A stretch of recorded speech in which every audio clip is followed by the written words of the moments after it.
Connie, so happy to be here with Connie Dieken. Connie, you're doing such fantastic work.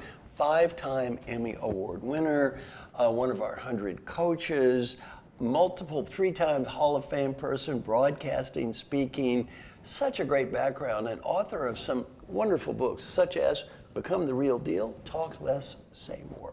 So, tell me about leadership influence. Your research has identified 4 different styles to help people get to those outcomes. What would be the 4 styles you talk about? Well, I'm a social scientist, so I've spent the last 2 decades trying to dissect what influence is, because I recognized that we weren't all talking about the same thing when we talked about influence. So in our studies, and I've worked with sociologists and psychologists on this, our team put together a grid. We noticed that there were 2 variables, and we plotted them on a 2x2 matrix on people who were actually influential. What we found is, if you can think of the vertical axis as being gain, is it self-centered, meaning it's one-sided gain, or is it mutual? And then on the horizontal axis, it's sustainability. How long does this change last? Is it short term or is it long term? And from that, then we found that there's 4 styles. Dominators, manipulators, persuaders, and influencers.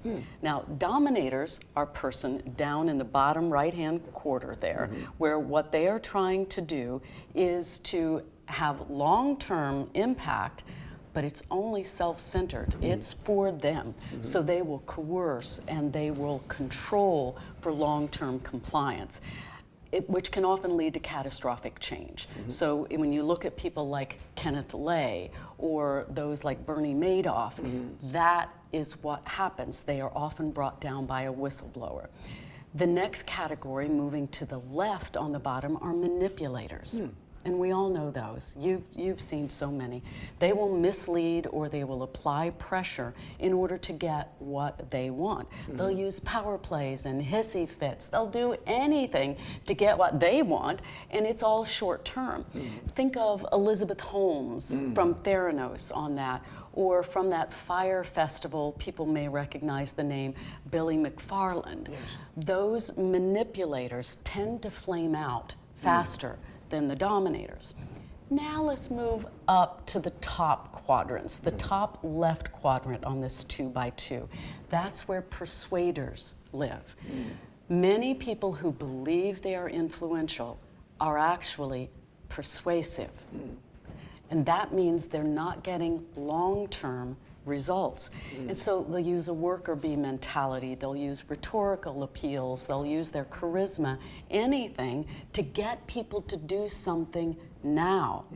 The issue with that is that leaders are often under the illusion that they're influential when they're actually just being persuasive. The trap of persuasion is that you are completely vulnerable to the next persuasive person who comes along. And if they're better than you, you lose. My life's work is to help leaders move from that left quadrant of persuasion into true influence, where you elevate and shape the future by leading lasting change. But of course, the first person you have to influence is you. And that's what keeps many people trapped in this persuasive category, because they think that, gee, if I just talk them into doing that with another presentation or something, it'll happen. But no, and it is a trap. So my goal is to help people understand influence and then be able to move there so that they can lead lasting change and not just these little one-offs, because they are absolutely hurting their own opportunities in life and aren't making the contributions to the world that they could by thinking short term. I think what you're doing is fantastic. Congratulations. Thank you, Marshall.